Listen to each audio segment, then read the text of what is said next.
Muito obrigado. Com a palavra, o nosso convidado, secretário Arno Agostinho. Queria agradecer o conjunto de questões, vou tentar, dentro do possível, respondê-las, né? E tentar fazê-lo na ordem dos deputados que questionaram, iniciando, portanto, pelo deputado Ivan Valente e deixando para o final essa última questão do relator. Bom, o deputado iniciou falando da questão vamos dizer assim, da forma como a taxa de juros no Brasil é maior do que de muitos países, né? Uma terceira, segundo o deputado,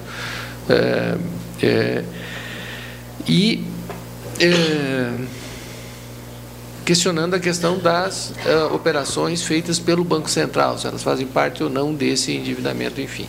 A primeira coisa que eu tentei explicar aqui, e é justamente a razão do primeiro slide, logo depois da contextuação, que é o da página 6, é separar o que é política fiscal do que é política monetária.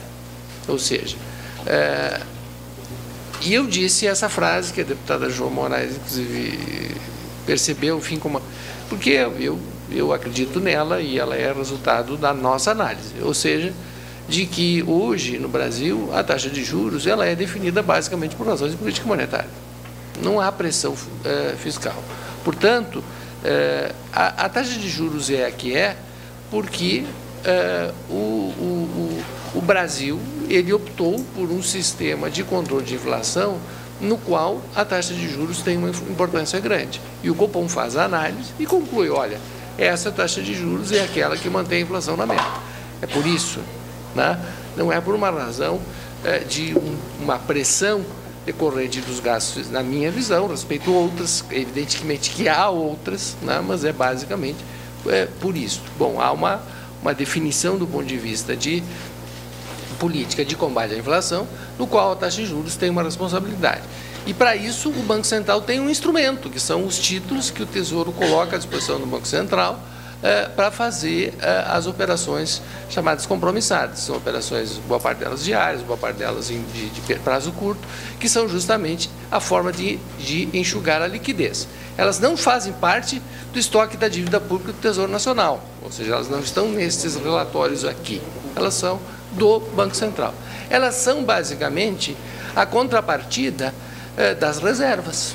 Ou seja, o Banco Central, ele vai, toda vez que entra câmbio no país, ele compra a moeda estrangeira e, evidentemente, para isso, ele precisa enxugar essa liquidez, ou seja, ele faz através das operações compromissadas. Então, e essas são as razões pelas quais o balanço do Banco Central, ele dá, inclusive, tantas variações em função do câmbio. Se o câmbio sobe ou não, isso significa um prejuízo ou lucro bastante grande no Banco Central. Esse é o sistema que o Brasil adotou.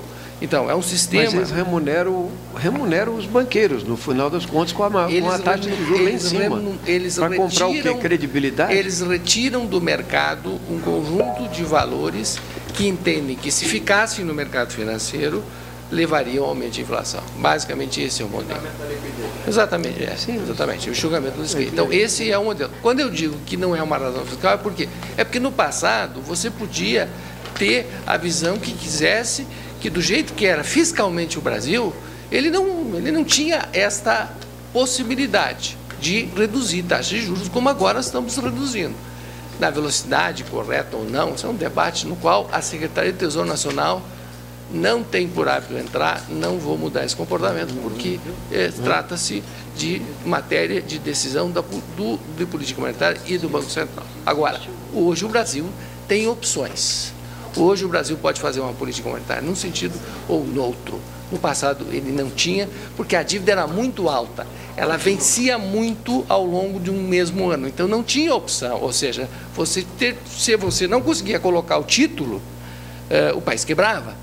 E para colocar o título você tinha que pagar, às vezes, juros mais altos. Então, hoje não é assim. Hoje, sim, há uma situação de tensão internacional, foi isso que eu tentei colocar, e se o Tesouro entende que as taxas estão demasiadas, ele não precisa, ele tem um grau de liberdade maior. Então, Isto, para mim, é um aumento muito grande de autonomia do Brasil. Isto, para mim, é importante. Mas tem um custo altíssimo, né? O custo da política monetária é uma opção do país. Ou seja, se o país entende que tem que ter inflação baixa e que esse é o melhor sistema de controle de inflação, ele vai ter as taxas Selic que são definidas.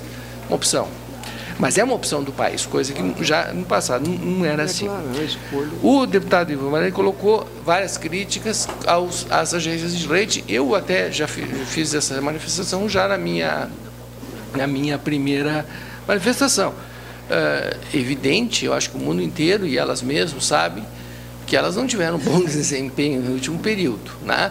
Agora, é um fato que o Brasil teve uma melhoria importante de desempenho junto às agências de rating no período da crise.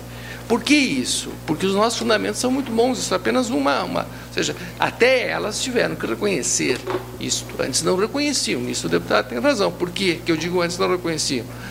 Porque, na prática, os nossos títulos têm preços menores do que muitos países que têm classificação de risco melhor que a nossa. Então, tem alguma coisa errada, ou seja, você lança o título e o mercado paga por ele, enxerga no Brasil fundamentos melhores do que um outro país que tem uma classificação pior que a nossa. Então, tem alguma...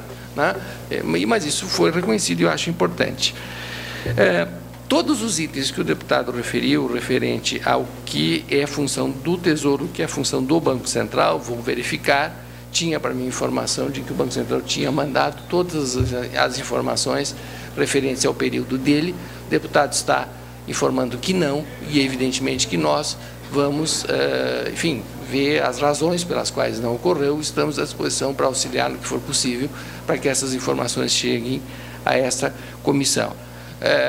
Há um período em que isso foi de responsabilidade do Banco Central, né, e há o período do Tesouro, nós mandamos todas as informações, mas estamos à disposição também para